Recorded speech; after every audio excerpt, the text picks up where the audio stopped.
Halo anak-anak, kembali lagi bersama saya dengan Pak Nikolas di pelajaran agama kelas 1. Ya anak-anak, kalian sudah melewati PTS dengan baik. Saya mau memberikan tepuk tangan untuk kalian.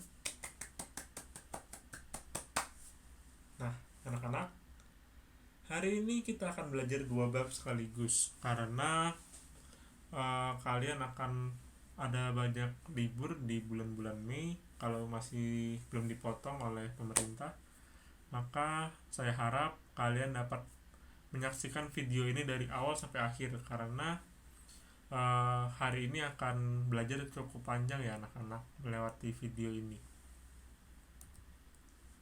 Sebelum kita masuk pembelajaran, ada 4 tujuan yang harus kita ketahui. Yang pertama, menyebutkan kapan dan di mana membuat tanda salib. Yang kedua, menjelaskan alasan kita mesti membuat tanda salib. Yang ketiga, menyebutkan macam-macam doa harian dalam gereja Katolik. Dan yang keempat, menjelaskan alasan Yesus berdoa kepada Bapaknya di Taman Getsemani. Nah anak-anak, kita berdoa pembuka dulu yuk. Semuanya mengambil sikap doa yang baik.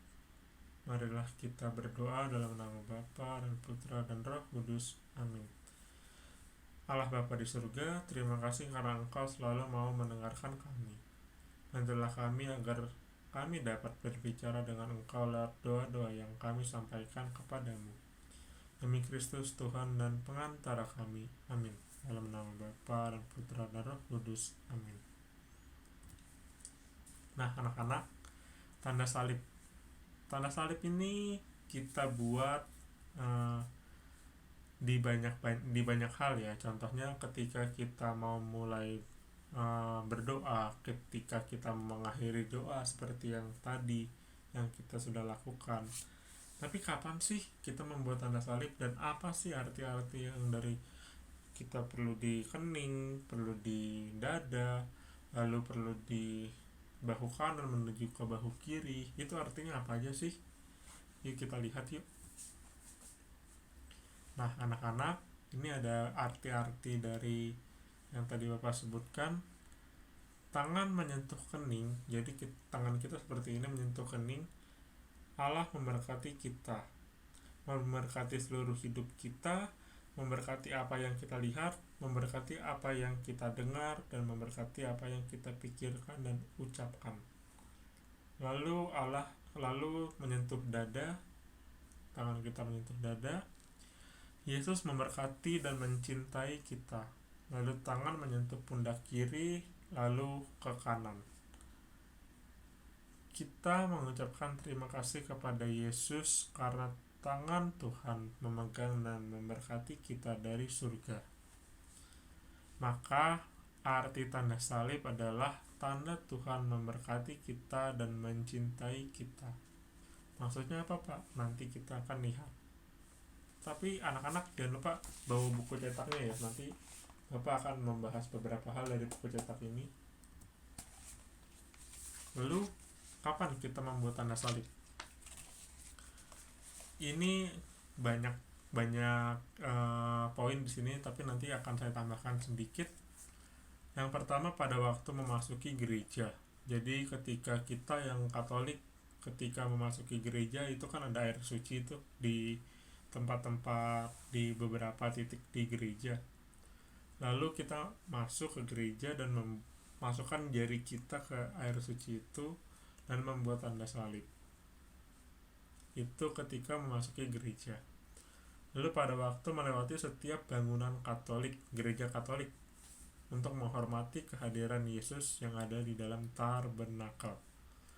Ini dilakukan ketika kita melewati gereja-gereja. Contohnya ketika kita melewati katedral. Di situ ada Yesus yang hadir di katedral, maka sebaiknya kita membuat tanda salib ketika melewati katedral. Lalu pada waktu menghadapi ketakutan, Yesus saja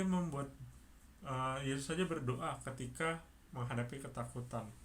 Apalagi kita membuat tanda salib ketika menghadapi ketakutan untuk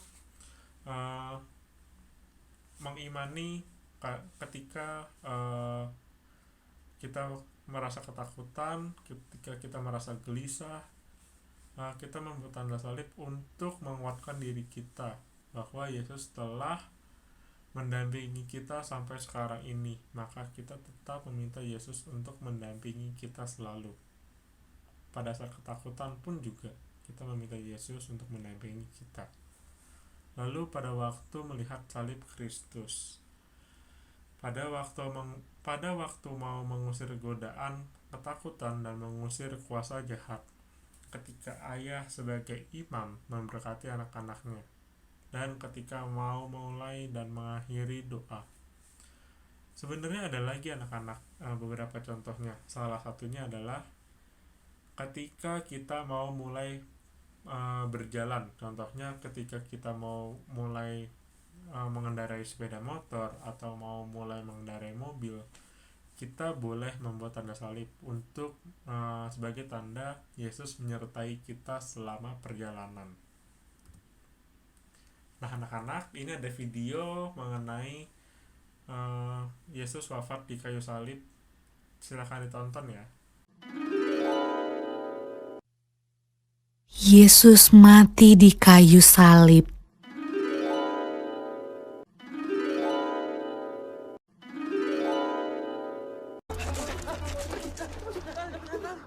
Sesudah mereka menangkap Yesus, kemudian Yesus dibawa menghadap imam besar. Lalu semua imam kepala, tua-tua dan ahli Taurat berkumpul di situ. Imam-imam kepala, malah seluruh mahkamah agama mencari kesaksian terhadap Yesus supaya ia dapat dihukum mati. Tetapi mereka tidak memperolehnya. Banyak juga orang yang mengucapkan kesaksian palsu terhadap dia, tetapi kesaksian-kesaksian itu tidak sesuai yang satu dengan yang lain. Maka imam besar bangkit berdiri di tengah-tengah sidang dan bertanya kepada Yesus, katanya, "Tidakkah engkau memberi jawab atas tuduhan-tuduhan saksi-saksi ini terhadap engkau? Apakah engkau Mesias, anak dari yang terpuji?" Jawab Yesus, "Akulah dia, dan kamu akan melihat Anak Manusia duduk di sebelah kanan yang Maha Kuasa, dan datang di tengah-tengah awan-awan di langit." Maka imam besar itu mengoyakkan pakaiannya dan berkata, "Untuk apa kita perlu saksi lagi? Kamu sudah mendengar hujatnya terhadap Allah. Bagaimana pendapat kamu?" Lalu dengan suara bulat mereka memutuskan bahwa dia harus dihukum mati. Pagi-pagi benar, mereka membelenggu Yesus, lalu membawanya dan menyerahkannya kepada Pilatus. Pilatus bertanya kepadanya, "Engkaukah Raja orang Yahudi?" Jawab Yesus, "Engkau sendiri mengatakannya." "Lihatlah betapa banyaknya tuduhan mereka terhadap engkau." Tetapi Yesus sama sekali tidak menjawab lagi, sehingga Pilatus merasa heran. Pilatus menjawab mereka dan bertanya, "Apakah kamu menghendaki supaya kubebaskan Raja orang Yahudi ini?" Maka mereka berteriak lagi, katanya, "Salibkanlah dia!" Lalu Pilatus berkata kepada mereka, "Tetapi kejahatan apakah yang telah dilakukannya?" Namun mereka makin keras berteriak. "Salibkanlah dia!" Dan pada waktu itu, adalah seorang yang bernama Barabas. Mereka telah melakukan pembunuhan dalam pemberontakan. Dan oleh karena Pilatus ingin memuaskan hati orang banyak itu, ia membebaskan Barabas bagi mereka. Tetapi Yesus disesahnya, lalu diserahkannya untuk disalibkan. Mereka mengenakan jubah ungu kepadanya, menganyam sebuah mahkota duri dan menaruhnya di atas kepalanya. Kemudian mereka mulai memberi hormat kepadanya. Katanya, "Salam, hai Raja orang Yahudi."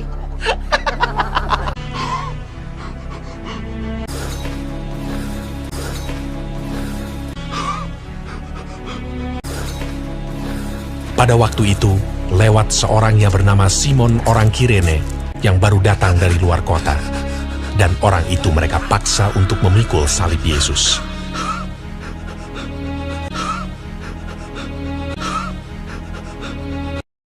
Mereka membawa Yesus ke tempat yang bernama Golgota, yang berarti tempat tengkorak.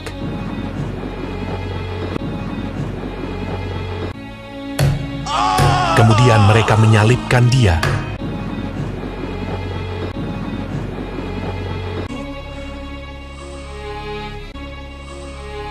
Hari jam 9 ketika ia disalibkan.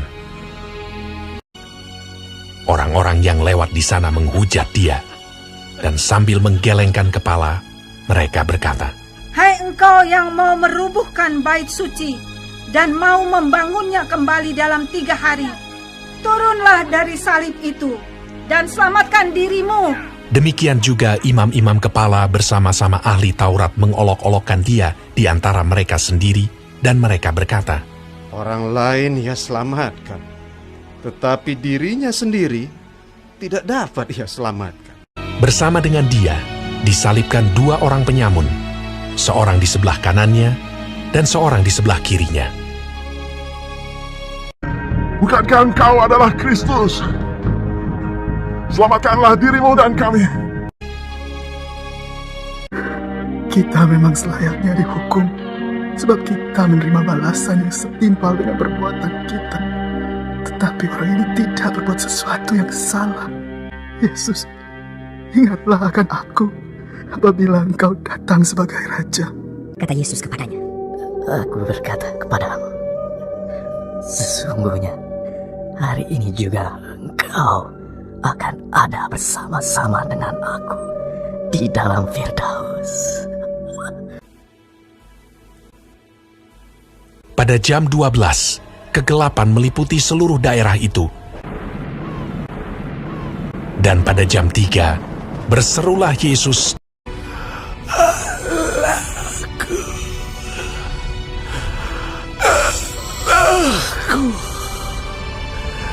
Mengapa kau meninggalkan aku? Lalu berserulah Yesus dengan suara nyaring dan menyerahkan nyawanya.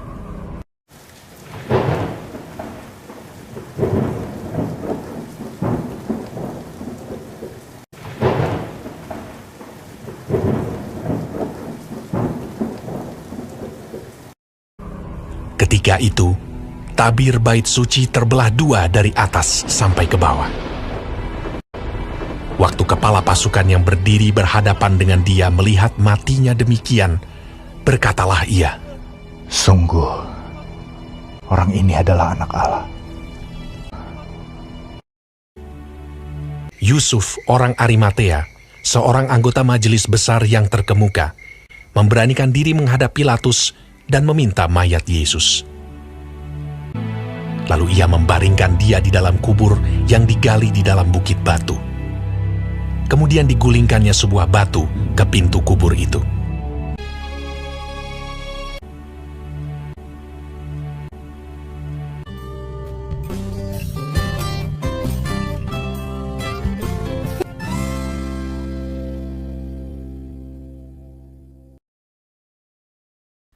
Nah, anak-anak, kalau kalian sudah menonton video ini, sebenarnya kalian juga bisa melihatnya di halaman 51 sampai dengan 53. Di situ lebih lengkap lagi ceritanya. Kalau kalian tidak mendapatkan video ini atau kalian tidak mau menonton, males nontonnya, kalian bisa melihat di halaman 51 sampai 53. Saya akan menjawab beberapa pertanyaan yang ada di bawah sini. Di manakah Yesus disalibkan? Ya, pastinya ya di Bukit Golgota atau di Gunung Golgota. Siapakah yang membantu Yesus memikul salibnya? Siapa? Ayo, tadi di video itu ada. Coba, siapa? Ya, namanya adalah Simon dari Kirene. Jadi Simon itu diceritakan ada seorang petani yang baru datang dari luar kota, baru pulang dari luar kota, lalu diminta serdadu untuk membantu membawakan salib Yesus. Lalu apa sih tulisan yang ada di salib Yesus? Di sini ada nih anak-anak, di halaman 52 di gambar salib, tulisannya INRI, atau artinya adalah inilah raja orang Yahudi. Lalu tulislah doa Yesus untuk para prajurit. Di sini ada anak-anak. Coba deh lihat. Nah, anak-anak, coba deh kita lihat di halaman 51. Ada nggak doa Yesus untuk prajurit-prajurit? Di sini ada di paragraf terakhir, di bagian terakhir ini ada tulisan gini. Yesus berdoa untuk prajurit-prajurit itu. Yesus berkata, Bapa, ampunilah mereka tidak tahu apa yang mereka lakukan. Nah, anak-anak, itulah doa Yesus kepada Bapaknya untuk prajurit-prajurit. Artinya apa? Ketika Yesus sudah disiksa, sudah sekarat, hampir meninggal, Yesus tetap saja mengampuni para prajurit itu. Bahkan Yesus tuh tahu siapa aja tuh yang menyiksanya, siapa aja Al-Gucu yang memakunya. Yesus sadar, Yesus tahu. Tapi Yesus tetap mengampuninya. Kenapa anak-anak? Karena itulah tujuan Yesus. Itu tujuan Yesus. Ia diutus untuk menyelamatkan umat manusia. Dan ini menyambung ke pertanyaan nomor 5, mengapa Yesus mau disalibkan? Karena itu tadi. Karena Yesus adalah juru selamat dunia. Karena Yesus diutus Allah untuk menyelamatkan dosa-dosa manusia. Jadi ia rela disalib untuk menebus dosa-dosa kita. Maka setiap berdoa, kalau kita memiliki kesalahan atau kebencian terhadap teman, terhadap orang tua, terhadap orang di sekitar kita, dan kita susah untuk mengampuninya, coba deh minta kepada Yesus untuk diberikan hati yang dapat mengampuni orang lain, diberikan hati yang mampu membantu mengampuni orang lain secara lapang dada, secara ikhlas dan tanpa pamrih. Dan kita yakin kalau sudah berdoa dengan sungguh-sungguh, sudah meminta kepada Yesus, Yesus akan mengabulkan doa kita, anak-anak.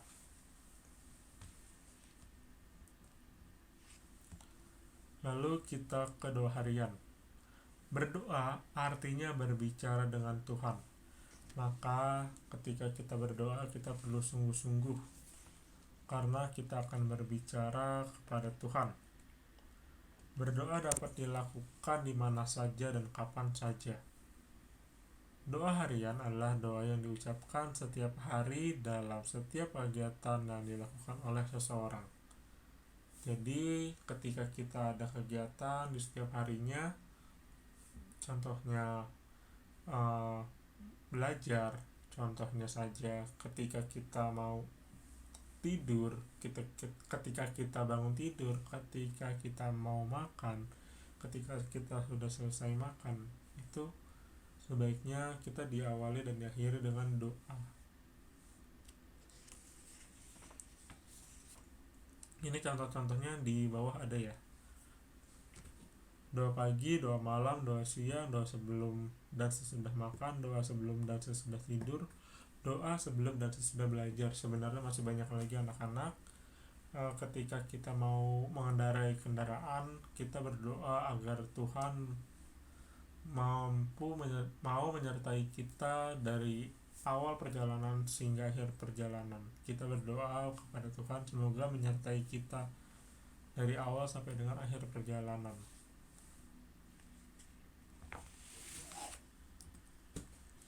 Lalu kita juga dapat belajar dari Yesus tentang berdoa. Setiap hari Yesus itu tidak lupa berdoa. Ketika di Taman Getsemani, Yesus berdoa. Yesus juga mengajarkan kepada Rasul doa Bapa Kami yang kita gunakan sampai sekarang ini. Ketika Yesus berdoa di Taman Getsemani, ia merasa sangat sedih. Yesus merasa sedih karena sebentar lagi ia akan menderita. Tetapi setelah Yesus berdoa kepada Bapaknya di Taman Getsemani sebanyak 3 kali, maka ia merasa bahagia. Ia merasa bahwa ia telah dikuatkan oleh Bapaknya. Anak-anak, ini ada cerita lagi tentang Yesus berdoa di Taman Getsemani sampai Yesus ditangkap. Disaksikan ya.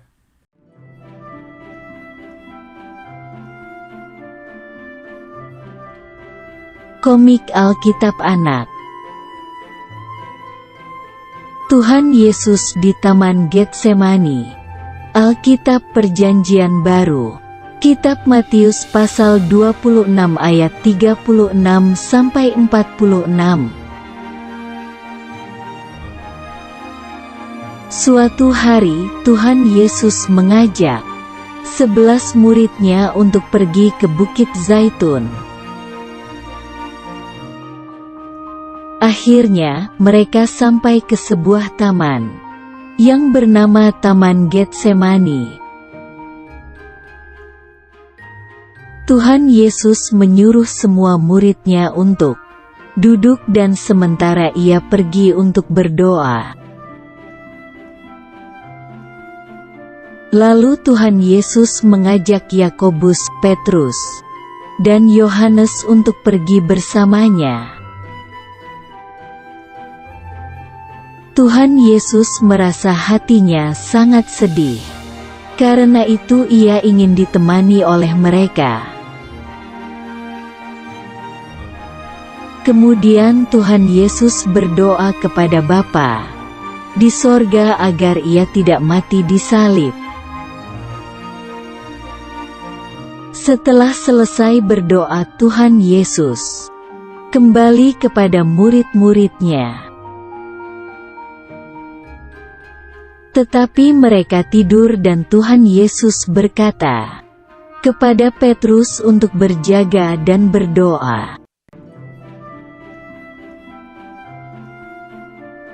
Tuhan Yesus berdoa kembali dan meminta agar kehendak atau keinginan Bapa saja yang terjadi.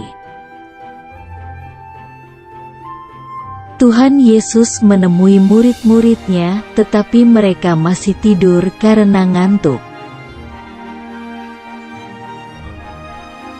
Tuhan Yesus kembali berdoa dan sangat takut, hingga keringatnya menjadi seperti darah. Tiba-tiba muncullah seorang malaikat dari sorga untuk memberi kekuatan kepada Tuhan Yesus.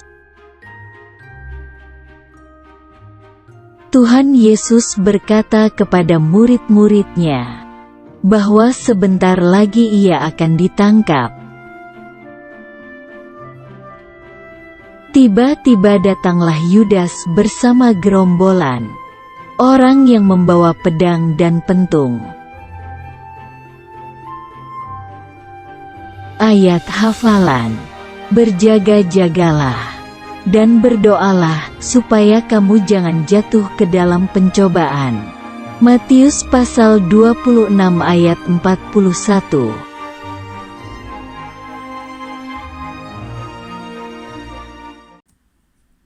Nah, anak-anak, sebelum kita masuk kesimpulan, saya ingin membahas beberapa soal di sini di halaman 45.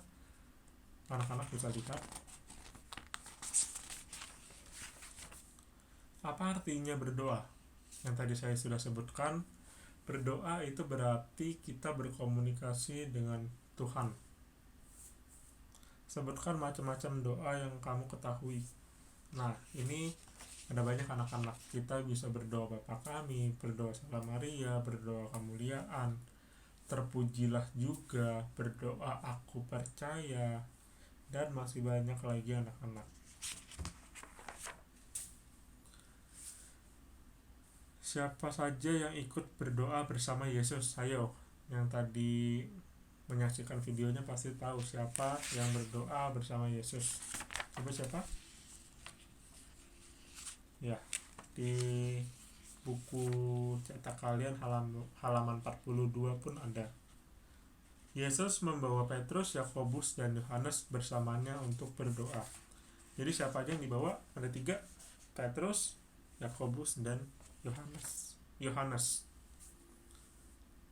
Di mana Yesus berdoa sebelum menderita, sengsara, dan wafat? Di Taman Getsemani ya anak-anak. Lalu apa doa Yesus di Taman Getsemani? Di halaman 42 lagi kita lihat Yesus ini berdoa untuk dikuatkan untuk menghadapi penderitaan esok hari, karena ia tahu bahwa pada hari itu juga ia akan ditangkap dan esoknya ia akan meninggal. Jadi Yesus meminta untuk dikuatkan oleh Bapanya di surga. Nah anak-anak, di sini nomor 7, sikap apa yang dapat kita teladani dari Yesus pada waktu berdoa di Taman Getsemani? Ada satu sikap yang dapat kita teladani, yakni sikap pasrah ya anak-anak. Jadi Yesus ini pasrah kepada Bapanya, ia tidak memaksakan kehendak, tapi ia lebih ke pasrah, bahwa ya sudah, ini adalah kemauan Bapakku, jadi aku harus melaksanakannya dengan sebaik mungkin. Itu ya anak-anak sikapnya. Oke anak-anak, kita sampai pada kesimpulan. Tanda salib adalah tanda Tuhan memberkati kita dan mencintai kita. Kita membuat tanda salib dalam banyak hal. Contohnya sebelum dan sesudah makan, ketika menghadapi ketakutan, ketika melewati gereja, dan lain-lain. Berdoa artinya kita sedang berkomunikasi dengan Allah. Maka sikap kita ketika berdoa haruslah dengan baik. Kita juga harus bersungguh-sungguh ketika berdoa. Lalu, Yesus merupakan teladan kita untuk berdoa. Ia berdoa di banyak situasi. Contohnya ketika ia sedang sedih, ia ingin menyembuhkan seseorang, ketika ketakutan, sebelum makan. Lalu, Yesus mengalami ketakutan yang luar biasa ketika ingin disalibkan. Dalam Alkitab dikisahkan bahwa Yesus tubuhnya itu bergetar, dan sampai-sampai tubuhnya mengeluarkan keringat darah karena ketakutan. Maka kita juga harus mencontoh Yesus untuk berdoa. Mencontohnya seperti apa, Pak? Mencontohnya itu, jadi ketika kita menghadapi ketakutan, ketika kita menghadapi masalah, menghadapi ujian, ketika kita senang, ketika kita gembira, ketika kita mau memulai segala aktivitas kita haruslah mulai dengan doa anak-anak. Itulah yang dimaksud dengan kita mencontoh Yesus untuk berdoa. Nah anak-anak, penugasan sudah ada di Edmodo, jangan lupa dikerjakan ya. Ya, kita sampai pada doa penutup. Marilah kita bersatu dalam doa anak-anak. Semua mengalami sikap yang baik. Adalah berdoa dalam nama Bapa dan Putra dan Roh Kudus. Amin. Ya Bapa, terima kasih karena Engkau telah memberi kami Yesus sebagai teladan kami. Berkatilah kami agar mampu semakin mengikuti Yesus di hidup kami.